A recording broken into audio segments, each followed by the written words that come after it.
Hi everyone, it's Alex Wilson again from the DBT download.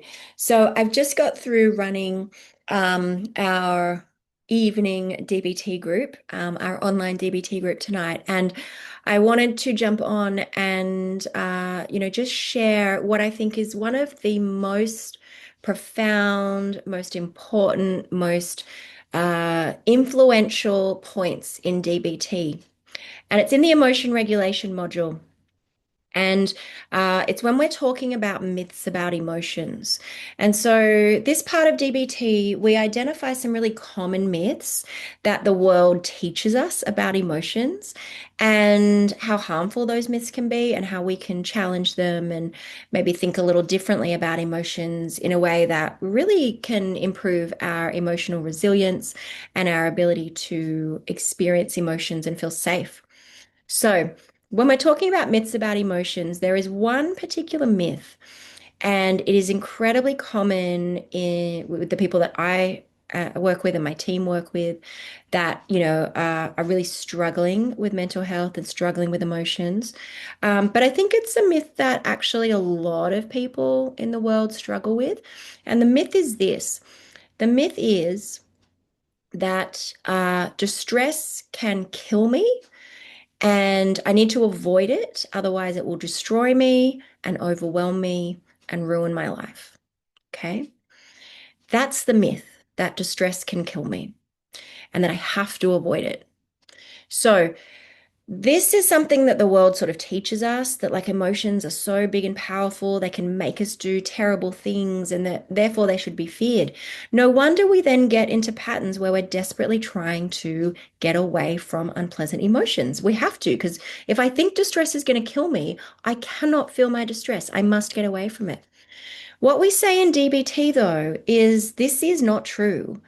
And the fact is that distress, emotions themselves do not have a physical body. They're not a physical being, okay? They don't have arms and legs. An emotion can't come and punch you in the face. It doesn't have arms, right? An emotion is a felt experience. It's a temporary felt experience. And the most emotions can do to us is make us feel very uncomfortable in our bodies for a temporary period of time. That is literally all they can do. Everything else is us trying to get away from emotions. Okay. And that is where the danger lies. Now, when I say this to people, especially, people that might be in a DBT program, might be really struggling with, suicidal thoughts and wanting to be alive or not wanting to be alive. Commonly, people will say to me, no, no, no, Alex, you don't understand. My emotions can get so intense that they can kill me. And I say, tell me how they would do that since they don't have a physical body. And they say, because if I feel bad enough, I could kill myself. And I say, yeah, that's not your emotions that can kill you. That is you trying to get away from your emotions that can kill you. And this is why in DBT we target avoidance so heavily.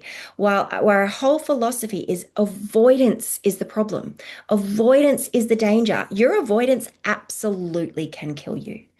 Okay. But it's not the emotion, right? It's your attempts to get away from the emotion. And guess what? Emotions are part of being human. You can't get rid of them, even if you wanted to. Not permanently, anyways. And the more we avoid, the more intense they get, blah, blah, blah. Okay. So this is a key distinction. Once we start to understand that it's not emotions that were always the problem, it's our attempts to avoid them is where we get in real dangerous situations. Yeah.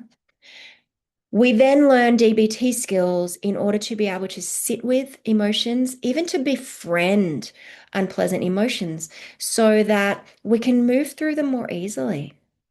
But as soon as I understand that emotions can't hurt me, they can just make me feel yuck for a while, everything changes. This is the turning point in DBT. And so many people I've worked with it takes a while to really have this sink in of like, oh, it's not the emotions that are the danger here. It's my response. It's my avoidance. When people get that, everything changes. right? Everything changes. They start to be able to really feel their emotions, allow them, move through them, feel confident about it, and they start to get really, really tuned in to the urges to avoid. And that is what gets stamped out, not the emotions. Okay. I'd love to hear your thoughts. See you next time.